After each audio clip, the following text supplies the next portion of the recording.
మొన్నటి వరకు ఒక కన్ఫ్యూజు హిందువులందరిలో కూడా లడ్డూకి సంబంధించి ఇప్పుడు దాదాపుగా ఒక కొలిక్కి వచ్చేసిందా? ఎందుకంటే వాస్తవానికి ఇక ఇది చాలా సెన్సిటివ్ ఇష్యూగా తయారైపోయింది కాబట్టి దీని గురించి ఎక్కువగా మాట్లాడే ఉద్దేశం కూడా లేదు. కానీ అంటే ఫైనల్గా టెండర్ల విషయంలో ఏం జరగబోతోంది ఇక నుంచి, అంటే ఇక లడ్డు పవిత్రత లేదంటే లడ్డు నాణ్యత విషయంలో రాష్ట్ర ప్రభుత్వం ఎలాంటి చర్యలు తీసుకోబోతుందో ఒక క్లారిటీ ఇచ్చేసినట్టేనా? ఇదే అంశానికి అయితే చర్చించే ప్రయత్నం చేద్దాం. సార్, వాస్తవానికి అంటే లడ్డు గురించి ఇంకా చర్చించే ఉద్దేశం అయితే మనకు లేదు, కానీ ఏంటి అనేది అది ఒక సెన్సిటివ్ ఇష్యూగా అయిపోయింది. కాకపోతే ఈ టెండర్ల ప్రక్రియ ఇప్పుడు ఒక క్లారిటీ ఇచ్చేశారు. నిన్న చైర్మన్ కూడా మాట్లాడారు. ఇక ఈ విషయంలో అంటే వీళ్ళు ఇచ్చిన దాదాపు 7 డైరీలు కోట్ చేస్తే అందులో ఒక 5 డైరీలకి అయితే ఫైనల్ చేశారట. అలాగే లడ్డూకి సంబంధించి ఆ నెయ్యికి సంబంధించి రేటు కూడా పెంచారు గతంతో పోలిస్తే. ఇప్పుడు ఎంత వీళ్ళ చెప్పిన దాని ప్రకారం 658 రూపాయలు ఎంతో ఫైనల్గా కిలో నెయ్యి రాబోతుంది. అందరూ కూడా అదే కోట్ చేశారు ఈ డైరీ వాళ్ళందరూనే. అంటే దీని ప్రకారం మనం ఇంకా ఓకే లడ్డు పవిత్రత గురించి మాట్లాడాలి, ఇక ఎలాంటి రాజకీయాలు చేయకుండా ఇంకా ఫుల్ స్టాప్ పెట్టేసినట్టేనా ఈ అంశానికి సంబంధించి ఎలా చూడాలి? నేను మొట్టమొదట లడ్డు వివాదం వచ్చినప్పుడు చెప్పా, ఈ పేరు చెప్పుకుని ధరలు పెంచుకోవడానికి ఏమైనా కుట్రలు చేస్తున్నారని చెక్ చేసుకోండి అని. ఇప్పుడు జరుగుతున్నది అదే. అంటే ధరలతో పాటు ఇవి కూడా టెండర్లు కూడా ఏమన్నా అదే టెండర్లు అవన్నీ ఓకే. టెండర్ పిలిచినప్పుడు ఇదివరకు ఇప్పుడు సంఘం వాళ్ళు ఇదివరకు 350కి 400 అమ్మిన వాళ్ళు ఇప్పుడు 650కి ఓట్ చేశారు. ఇప్పుడు ఏమన్నా కొత్తగా వాళ్ళు ఏమన్నా ప్రత్యేకించి ఏమన్నా ఆవుల్ని తీసుకొచ్చారా? ఇప్పుడు వీళ్ళు ఎన్డీడీబీ రూల్స్ ప్రకారం నడుస్తుంది. ఇదివరకు కూడా ఎన్డీడీబీ రూల్సే. మా నిపుణుల బృందం వెళ్ళి చూసి వచ్చింది. ఇదివరకు కూడా నిపుణుల బృందం వెళ్ళి చూసి వచ్చింది అప్పుడు బోలేబాబాకి వాటికి కూడా. కాకపోతే ఆ తర్వాత కదా ఇక్కడ పాయింట్ ఏంటి, ఇవాళ ఈ డైరీలు ఏమన్నా అకస్మాత్తుగా ఒక్కొక్క డైరీ ఒక 50,000 ఆవులు ఏమన్నా కొన్నాయా ఈ డైరీ వాళ్ళు? కొని ఏమన్నా రైతులకి ఇచ్చి ఆ రైతుల ద్వారా ఏమన్నా పాలు సేకరిస్తున్నారా? లేదా వీళ్ళే డైరీలో ఆవులు పెంచుతున్నారా? కొత్తగా పెంచి ఒరిజినల్ నెయ్యిని వీళ్ళే తయారు చేయదలుచుకున్నారా? వీళ్ళ దగ్గరే ఆవుల్ని పెంచుకుంటానికి రెడీ అయితే అది ఖచ్చితంగా అద్భుతం, నో డౌట్. ఈ ఒక్కొక్క డైరీ 50,000 1,00,000 ఆవులను కొని ప్రత్యేకించి తిరుమల తిరుపతి దేవస్థానం నెయ్యి సప్లై చేద్దామని ఆ 1,00,000 ఆవుల్ని వాళ్లే గడ్డి పెట్టి మేపి వాటికి కుడితే ఇవన్నీ ఇచ్చి నీళ్ళన్నీ పోయించి తాగించి వాటికి మంచి పాలు వచ్చేందుకు తీయడానికి మనుషుల్ని పెట్టుకుని ఆ పెట్టినటువంటి మనుషుల ద్వారా వచ్చిన పాలని కాగబెట్టి ఆ కాగబెట్టిన పాలల్లో తోడేసి ఆ తోడేయడం ద్వారా వచ్చిన పెరుగుని చిలికి ఆ చిలికినప్పుడు వచ్చినటువంటి వెన్నని తీసి ఆ వెన్నని కరిగించి నెయ్యి సప్లై చేశారనుకోండి, వాళ్ళు అద్భుతం. ఇంకా అంతకు మించి తిరుగులేదు. 650 కాదు 1000 రూపాయలు ఇచ్చినా తప్పలేదు. ఒరిజినల్గా వాళ్ళే చేస్తాయి. ఇప్పుడు ఏమన్నా అర్జెంటుగా ఈ డైరీలు చేసినాయా? సంగమా లేకపోతే హెరిటేజా లేకపోతే అదేదో ఇందాపుర హెరిటేజ్ లేదు నందిని వాళ్ళది ఎప్పటి నుంచి మదర్ డైరీ ఇవన్నీ కూడా ఇలా కొత్తగా ఆవుల్ని ఏమన్నా కొన్నారా? ఇందాపూర్ కానీ వీళ్ళు ఏమన్నా కొత్తగా ఆవుల్ని కొన్నారా? కొనకుండా రేటు పెంచడం అంటే ఆటోమేటిక్గా పాత దానికి ఎక్కువ డబ్బులు వసూలు చేసుకుంటున్నట్టు. ఇప్పుడు వీళ్ళన్న మాటే మొన్న కూడా వీళ్ళందరూ రేట్ చేసిన మాట ఏంటి, బోలేబాబా డైరీ కానీ ఆ డైరీ కానీ మొన్నటి వరకు సప్లై చేసిన డైరీల దగ్గర ఆవులు లేకుండా నెయ్యి ఎలా సరఫరా చేశారు, అది సింథటిక్ నెయ్యో కెమికల్ నెయ్యి అన్నారు కదా. ఇప్పుడు ఈ డైరీలకి ఓకే వీళ్ళంతా 20 లక్షల కేజీల నెయ్యి ఎంతో చెప్తున్నారు ఒక్కొక్క డైరీ నుంచి. అంత నెయ్యి సరఫరా చేసే ఆవులు ఈ డైరీల దగ్గర అంటే తిరుమల వరకు నేను అనేది పంపించే నెయ్యి వరకు ఆవుల్ని పెంచి పోషించి వాటి నుంచి తీస్తారా, లేదంటే వీళ్ళు కూడా సేకరణ చేసే ఉత్పత్తి చేస్తారా నెయ్యి? ఎలాగ నేను చెప్పేది అదే. వాళ్ళు ఇప్పుడు నిన్నటిదాకా ఏం చేశారు వాళ్ళు అదే చేస్తారు. అంతకు మించి కొత్తగా ఏమన్నా కనిపెట్టారు వీళ్ళు? ఇప్పుడు కొత్తగా మేము ఎక్కడో ఎందుకండి అసలు ఎందుకు వాళ్ళందరి మీదనే ఆధారపడుతున్నారు? ఓకే ఇప్పుడు ఆధారపడండి ఒక ఏడాది పాటు, ఈలోపు ఆవుల్ని మీరు తయారు చేసుకోండి. ఎందుకు ఆవులు వీళ్ళు సొంతగా పెట్టుకోరు? ఎంతసేపటికి డైరీల మీదనే ఆధారపడతారు. ఈ డైరీలు వాళ్ళ కొత్తవి కాదు. ఇప్పుడు ఇందాపూర్ వీళ్ళే నిషేధించారు, మళ్ళీ వీళ్ళే ఇచ్చారు. ఇదివరకు బోలేబాబా డైరీని నిషేధిస్తే ఏఆర్ డైరీ పేరుతో వాడు అమ్మాడు. ఈ డైరీలు పేర్లు మార్చుకుని నడవడం తప్పించి కొత్త వాడిని రానియరు కూడా వీళ్ళు. ఇప్పుడు ఈ డైరీ వస్తే తొక్కి పడేస్తారు కదా. నందిని డైరీ మీద కానీ ఇందాపూర్ డైరీ మీద కానీ వాస్తవానికి ఒకసారి రిజెక్ట్ చేస్తే బ్లాక్ లిస్ట్ లో పెడితే ఆ డైరీని మళ్ళీ ఎప్పటికీ తీసుకోకూడదు. ఓకే దానికి వీళ్ళేదో చెప్తున్నారు, మళ్ళీ పిలవడం మీద కూడా ఒక ఎలిగేషన్ ఉంది. మళ్ళీ వీళ్ళకి ఎలా ఇచ్చారు టెండర్ అని చెప్తుంది అదే. ఇందాపూర్ ఇప్పుడు బోలేబాబా డైరీ బ్యాన్ చేశారు, మళ్ళీ తీసుకొచ్చారు, అది పేరు మార్చి తెచ్చారు. ఇంకా ఇదైతే ఇందాపూర్ డైరీ అయితే అదే పేరుతో బ్యాన్ చేసి మళ్ళీ తెచ్చారు. అదేమంటే రూల్స్ ప్రకారం ఇప్పుడు బాగానే ఉందంట. మరి అప్పుడేం పోయింది, ఇప్పుడేం బాగుంది? ఉమ్, ఒకటే ఇక్కడ స్పష్టంగా కనబడుతున్నదల్లా భగవంతుడు ఒక మంచి అవకాశం ఇచ్చాడు. ఈ అవకాశాన్ని డైరీలు దోచుకు తినడానికి ఉపయోగపడేలా చేయకూడదు. వెంటనే డైరీలు ఎందుకు దోచుకు తింటాయి అనే మాట వస్తుంది. కొత్తగా ఆవుల్ని ఏమన్నా పెంచి ఇస్తారా వీళ్ళు? కొత్తగా తిరుమల తిరుపతి దేవస్థానం కోసం ఆవుల్ని ఏమన్నా పెంచి నెయ్యి తీస్తుంటే ఖచ్చితంగా వీళ్ళు రేట్ ఎక్కువ పెట్టి కొన్నారు, క్లెయిమ్ చేస్తున్నారంటే అర్థం ఉంది.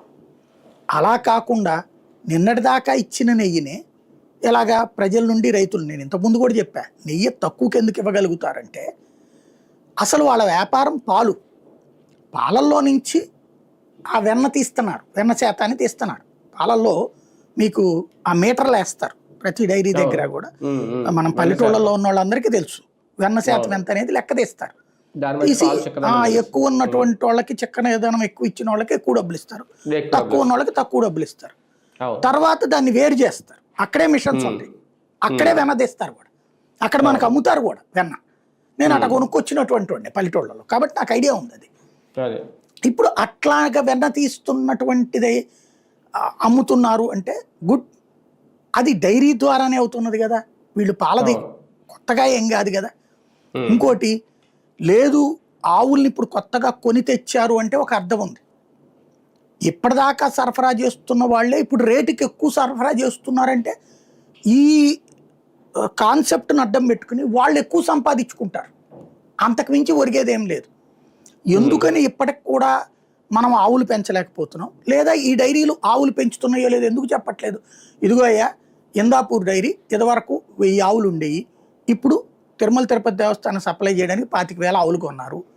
సంగం డైరీ వాళ్ళు ఇదివరకు ఒక 500 ఆవులు ఉండేవి, ఇప్పుడు తిరుమల తిరుపతి దేవస్థానానికి నెయ్యి అమ్మడం కోసం అని చెప్పేసి ఓ 25,000 ఆవులు కొన్నారు. నందిని వాళ్ళకి ఇదివరకు ఒక 10,000 ఆవులు ఉండే, ఇప్పుడు ఒక 50,000 ఆవులు కొన్నారు. ఇదిగో అని లెక్క చెప్పండి ప్రజలకి. లెక్క చెప్తే గ్రేట్, ఎందుకంటే మనం గో సంరక్షణ చేసిన వాళ్ళమవుతాం, ఆ ఆవుల్ని పెంచిన వాళ్ళమవుతాం. ఆవుల నుండి మనం చక్కగా గోపాలకులు, అలాగే మిషనరీ, ఈ సిస్టమ్ అంతా డెవలప్ అయింది, ఇన్ఫ్రాస్ట్రక్చర్ వచ్చినట్టుంటుంది, మంచి క్వాలిటీ నెయ్యి వచ్చినట్టుంటుంది. ఇప్పుడు వీళ్ళే చెప్పినటువంటిది ఈ ఒరిజినల్ నెయ్యి 1000 నుంచి 3,000 రూపాయలు పలుకుద్దని. ఇప్పుడు అందులో సగం ఒరిజినల్లా ఇక్కడ కాదు కదా. ఎప్పుడైనా వాళ్ళు ఇచ్చేది అప్పుడైనా ఒరిజినల్లే, దాంట్లో డాల్డా కలిసిందా కెమికల్ కలిసి ఇంతకుముందు అనుకున్నట్టు దాన్ని దూషించవచ్చు, ద్వేషించవచ్చు. దానికి సంబంధించినటువంటి యాక్షన్లో అప్పటి శాంపుల్స్ ఏం తీయలేదు కదా. ఇప్పుడు జగన్ టైంలో వాటి శాంపుల్స్ నెయ్యిది ఎవడు తీయలేదు. అప్పుడు వాళ్ళు కొనుక్కున్నటువంటి వెరైటీస్ మాత్రమే అక్కడ రాశారు. వాళ్ళు ఈ వెరైటీస్ కొన్నారు కాబట్టి దాంతో నెయ్యి తయారు చేస్తాను, అలా తయారు చేస్తారని కూడా ఇంప్రూవ్ చేయలేదు అక్కడ. అందుకే సిట్ అసంపూర్ణం అని మనం చెప్పాల, ఆ పత్రికలే చెప్తున్నాయి ఇక్కడ. కాబట్టి ఇక్కడ సమస్యల్లో ఏంటంటే లడ్డూ కల్తీ అన్నటువంటి ప్రచారం స్వార్థ రాజకీయం, స్వార్థ ఆదాయానికి వనరు కాకూడదు. బాధ్యతాయుతమైనటువంటి తత్వానికి వేదిక కావాలి. ఎస్, కొన్ని సంస్థల్ని ఓకే చేయలేదు మేము, కొన్ని సంస్థలకు ఓకే చేసాం, అది టెండర్లో పిలిచారు. ఇదివరకు కూడా టెండర్లు పిలిచి ఇచ్చింది, అప్పుడు కొన్ని సడలింపులు చేశారు, అది ఇప్పుడు తప్పు అన్నాం. ఇప్పుడు వీళ్ళు సడలింపులు చేస్తున్నారు, రేపు వచ్చేవాళ్ళు తప్పు అంటారేమో. సమస్యల్లా ఏంటి అంటే అప్పట్లో ఎట్లయితే ఎక్కువ దూరం నుంచి బోలేబాబా నుంచి తీసుకురావడం కోసం దాన్ని ఏమంటారు, ఎక్కువ కిలోమీటర్లకి ఎగ్జామ్షన్ ఇచ్చారని రాశారు, నందినిని కాదని, బోలేబాబాకి 840 కిలోమీటర్లు లేదని. ఇప్పుడు 1000 కిలోమీటర్లు ఎంతో రాసినట్టున్నారు వీళ్ళు. ఈ దీనికి సంబంధించినటువంటి ఇందాపూర్ డైరీకి ఇంకా ఎక్కువ కిలోమీటర్లు. మరి అప్పుడు అప్పటి తప్పు ఎట్లవుతుంది, ఇప్పుడు నీతి ఎట్లవుతుంది? పోనీ నిషేధించింది అయితే అప్పుడు బోలేబాబా నిషేధిస్తే యార్ డైరీ పేరుతో తెచ్చారన్నారు, ఇప్పుడు ఇందాపూర్ నిషేధించిందని మళ్ళీ తెస్తారంటున్నారు. ఏమిటో ఈ లెక్కలన్నీ, మేము ఏం చేసినా కరెక్ట్ అని మీరు నమ్మండి, ఎదుటి వాళ్ళు ఏం చేసినా సరే తప్పని మీరు నమ్మండి అని చెప్తున్నట్టే ఉంది ఇక్కడ. అప్పుడు 1500 కిలోమీటర్లు అంటే ఇప్పుడు 800 తగ్గించారు కదా, తగ్గించారు. ఓకే, తగ్గించడం అంటే మంచిది. అప్పుడు అంటే దగ్గరలో నెయ్యి 1500 కిలోమీటర్లు అంటే ఒక నెయ్యి ట్యాంకరు రోజుకి 250-300 కిలోమీటర్లకు మించి ప్రయాణించదట. అక్కడ 1500 కిలోమీటర్లు అంటే దగ్గర దగ్గరగా 5-6 రోజులు ప్రయాణించి వస్తే ఆ రన్నింగ్ లోనే అందులో ఇదే వచ్చు, ఇప్పుడు దాన్ని పాడవచ్చు. అందుకే కాబట్టి తగ్గిస్తే GPS better. లాక్ సిస్టమ్ ఏదో పెట్టారంట కదా, అదే అది మంచిదే, మంచి పరిణామం, ఎక్కడికి వెళ్లకుండా అక్కడి నుంచి డైరెక్ట్ గా ఎటు వస్తుందో కూడా ట్రాకింగ్ అన్నమాట. మంచి పరిణామం అది, ఆ విషయంలో మెచ్చుకోవాలి, నో డౌట్. అంటే సార్ ఒకటి అపోహలు తొలగిపోయినాయా లేదా అనేది ఒకటి, దీంతో ఇంకా ఇబ్బంది ఏం లేదు, ఇక నుంచి శ్రీవారి లడ్డు ప్రసాదం నాణ్యతతో కూడిన నెయ్యితో తయారయ్యే బయటకు వస్తుంది అని అనుకోవచ్చా ఈ టెండర్ల ద్వారా? ఆల్రెడీ ఇదివరకు అప్పుడు తిన్నటువంటి వాళ్ళు ఎవరు మాకు నాణ్యత లేదని చెప్పలేదు కదా, చెప్పలేదు. అంటే కాబట్టి ఇప్పుడు క్రియేట్ చేశారు కాబట్టి ఇప్పుడు వీళ్ళు వచ్చినప్పటి నుంచి కూడా మేము ఇస్తున్నది మంచి నాణ్యమైంది అని చెప్తున్నారు. ఇప్పుడు అదే కంటిన్యూ అవుతుంది, ఏముంది దాంట్లో. కానీ వీళ్ళు వచ్చిన తర్వాతే కదా శాంపిల్స్ చెక్ చేసి పంపించింది NDDB ల్యాబ్. అప్పుడు సప్లై చేసింది అదే, వీళ్ళు కలిపేసింది అదే అన్నదే సిట్ రిపోర్ట్లో ఉంది. వీళ్ళు పంపించేసిన దాన్నే వేరే పేరుతో మళ్ళీ వస్తే తీసుకుని సప్లై చేసేది కలిపేశారు అన్నటువంటిది. అది గందరగోళం అయ్యే టైంలో రివర్స్లో అది అట్లా చేసినందుకు టీడీపీ టార్గెట్ అయ్యే టైంలో టీడీపీ రివర్స్లో వైసీపీ మీదకి వెళ్ళింది అది ఆ ఇష్యూని.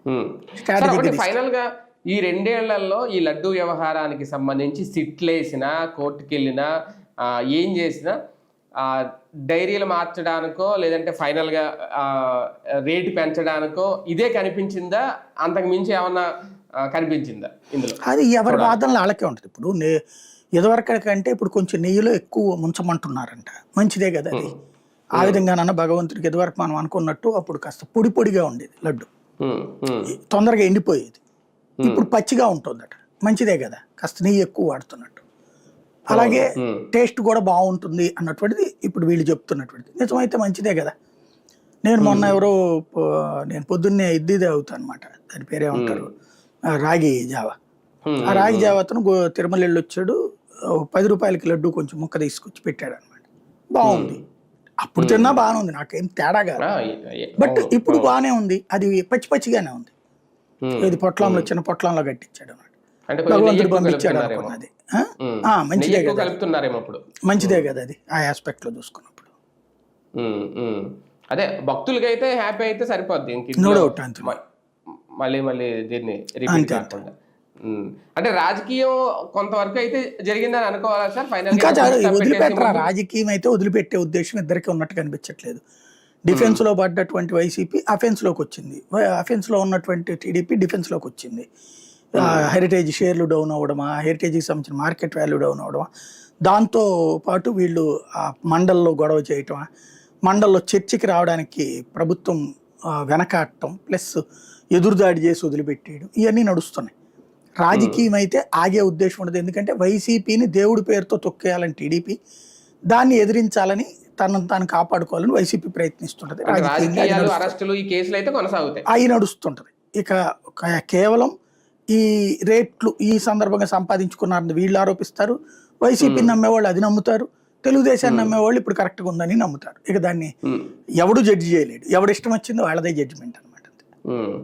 ఒకవేళ భవిష్యత్తులో ఏమైనా అధికార మార్పిడి జరిగితే వాళ్ళ వెనకాల వస్తే దీని మీద మళ్ళీ వాళ్ళు కూడా మొదలెడతారేమో, అంతే చూడాలి అప్పుడు ఏంటనేది, అప్పుడు ఏం జరుగుతుంది అనేది.